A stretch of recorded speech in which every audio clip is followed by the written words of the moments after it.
আসসালামু আলাইকুম। আজকে একটা নতুন রেসিপি আপনাদের কাছে শেয়ার করব। এটা আপনারা জানেন কিনা জানি না। এই রেসিপিটা যদি না থাকে আমাদের এলাকায় কোনো অনুষ্ঠান হয়ই না, যে কোনো অনুষ্ঠানে এই রেসিপিটা থাকে। তো চলেন এই রেসিপিটা দেখা যাক। তো প্রথমে আমি 1 কাপ নিয়েছি হলো মুগ ডাল।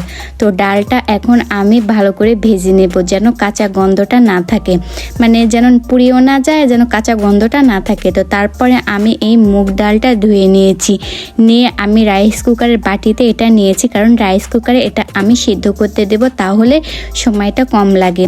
তো ওইদিকে আমি সিদ্ধ করতে দিয়েছি, আর এইদিকে আমি কড়াইতে দিয়েছি 1 কাপ সরিষার তেল। আর এই রেসিপিটা কিন্তু কড়াইতে রান্না করতে হয়, কারণ বড় জিনিসেতে এটা রান্না করতে হয়। তো তারপরে তেলটা যখন গরম হয়ে আসলো, সেখানে আমি দিয়েছি 1 চামচের মতন গোটা জিরা, আর দিয়েছি 1 কাপ পরিমাণ পেঁয়াজ কুচি, দিয়ে আমি ভালো করে এটা ভেজে নিলাম।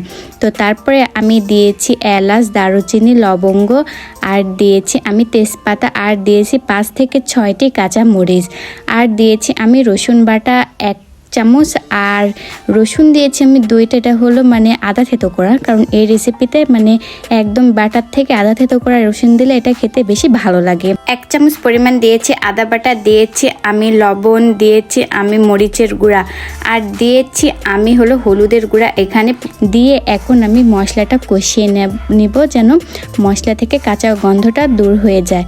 তো আমি জাল দিয়ে মশলাটা হলো কষিয়ে নিয়েছি। তো এই রেসিপিটা বানানোর জন্য আমি রুই মাছের মাথা নিয়েছি।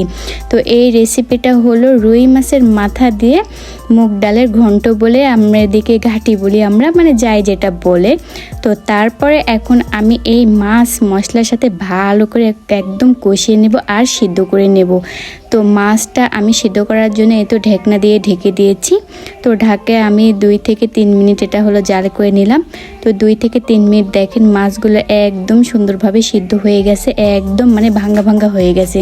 তো তারপরে আমি যে ডালটা আমি সিদ্ধ করতে দিয়েছিলাম, দেখেন কত সুন্দরভাবে সিদ্ধ হয়ে একদম মিহি হয়ে গেছে। তো এখন আমি এই ডালটা এই মশলা আর মাছের সাথে আমি ঢেলে দিলাম। তো এখানে কোনো পানি দেওয়ার দরকার নেই, এই রেসিপিটা কিন্তু এইভাবেই বানাতে হবে।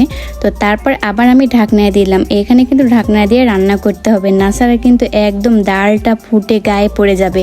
তো তারপরে আমি জাল করে নিলাম 2 থেকে 3 মিনিট। 2 থেকে 3 মিনিট পরে এই তো আমার রেসিপিটা প্রায় শেষের দিকে হয়েছে। তো এই ক্ষেত্রে আমি দিয়ে দেব এখন গুঁড়া মশলা। তো গুঁড়া মশলার ভিতর দিয়েছি আমি 1 চামচ করে ধনিয়ার গুঁড়া, জিরার গুঁড়া, আর দিয়েছি আমি গরম মশলার গুঁড়া, দিয়ে এখন এটা নেড়ে চেড়ে এখন আমি এটা আর একটু জাল করে নেব। তো দেখেন আমি নেড়ে চেড়ে একদম ঢাকনা দিয়ে দিলাম। তো ঢাকনা দিয়ে 1 থেকে 1.5 মিনিট এটা আমি জাল করে নেব। এই তো দেখেন রান্নাটা কত সুন্দর হয়েছে।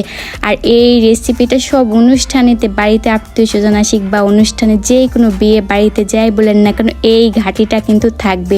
এটা কিন্তু আমাদের এলাকার অনেক জনপ্রিয় একটি খাবার, আর এই খাবারটা খেতে কিন্তু অনেক ভালো লাগে। এই ঘাটি দিয়ে সাদা ভাত, পোলাও সব কিন্তু ভালো লাগে।